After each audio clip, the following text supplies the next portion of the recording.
check this, and the guitar. Hey everybody, it's me Jaime. It's yeah, vlog 42. Vlog 42. And today we're going to talk a little bit about the story I'm working on for the next issue of Tortilla. I haven't quite picked a title for this story yet. Um, 1 second. Okay. Just trying to shoot. Yeah, that's good. Okay. Sorry about that. I could do this. I'm not going to do it over. We're just going to keep it rolling. So, yeah, I'm working on the table today. I'm working on Tortilla number 6, if you will. And I'm working on a story about when I was in a punk band. I was in a bunch of punk bands, but this one particular band who had a van. And we didn't really tour. I mean, we did play 3 shows in Oregon, a mini tour. And we played the East Bay, San Jose, and a lot of San Francisco. And I was in them probably for a year or just up to a year. And I was also playing in blues bands and stuff, so I kind of went off to do the blues thing instead because that was more where my heart was. But I enjoyed the punk stuff. It was fun. But the story kind of goes with, like I said, it's like 1984, and we're a trip to Oregon. Now, they've already played gigs in San Jose with me and in the East Bay and the city. I probably played about 6 or 7 gigs at this point. Now, the van we ride in, there's no stereo. It's got a boom box. And anybody who's been in this situation with other people, other human beings, knows that, like, you know, back in the 80s, the tape, right? Mixed tape, whatever it is, it's a democratic system, more or less. Where, yeah, you know, somebody gets to go first. They play their tape. And if you're still on the road forever, all right, that was Bobby's tape. All right, Joey, it's your turn. Whatever, you know, you just kind of do your thing. So by the time we're going on this Oregon gig, this band, you could almost hear the collective like, it's his turn, it's Jaime's turn.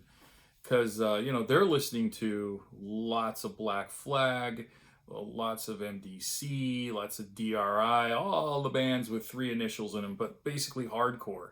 And if they weren't listening to hardcore, they're listening to like Motley Crue, they're listening to whatever cheesy metal. I just didn't relate to the hair metal at all. Occasionally they'd put on Motorhead, which I absolutely approve of. But I never squawked. You know, they played this, but when my time came up, they actually I got some pushback on it. But this one particular gig, I remember making a mixtape for this gig. I brought 1 tape. And I picked who I was listening to at home, which was, I was really getting into Little Beaver. He's a jazz soul guitarist and singer out of Florida. In fact, Jaco Pastorius played bass on his biggest hit, which was Party Down, parts 1 and 2.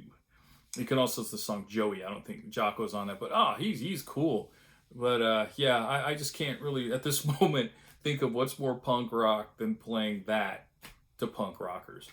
Though I will say there is a guitar player who was in one of those aforementioned more famous bands who we got to be good friends, and I turned him on to, I'd never forget this as long as I live, Stevie Wonder's Songs in the Key of Life. I said, dude, I think you'll like this. And he fucking loved it. And he thanked me for years. He says, man, you really opened me up. And this is him talking. He says, I grew up, you know, he's from Texas or something. I grew up listening to, you know, Skynyrd, Molly Hatchet, Zeppelin, Sabbath, and then went right into punk rock. And he goes, I didn't realize there's all this other music out there. I go, oh, God, yeah. You know, there's genres that, you know, I don't even play the music, but I love listening to it, you know. So it's always neat.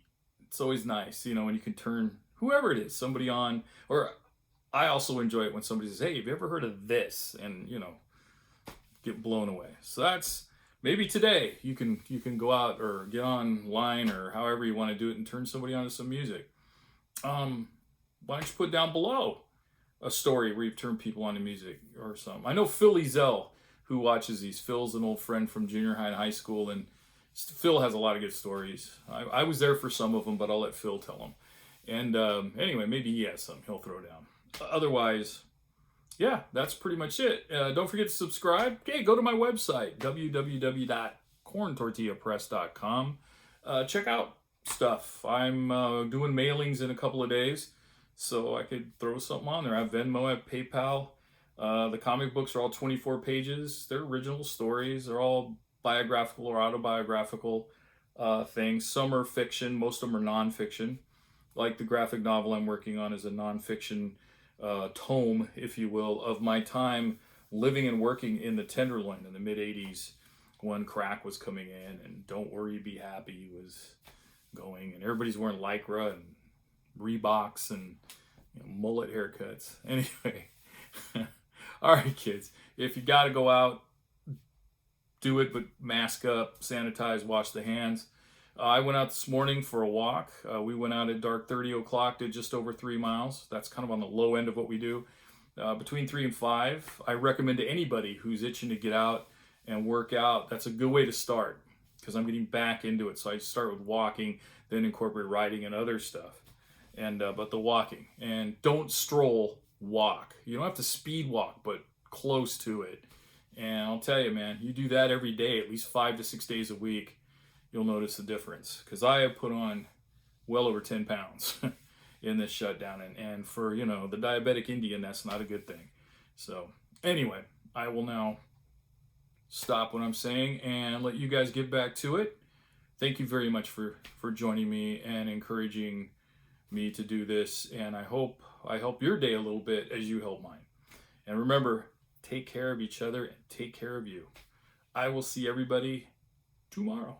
Thanks.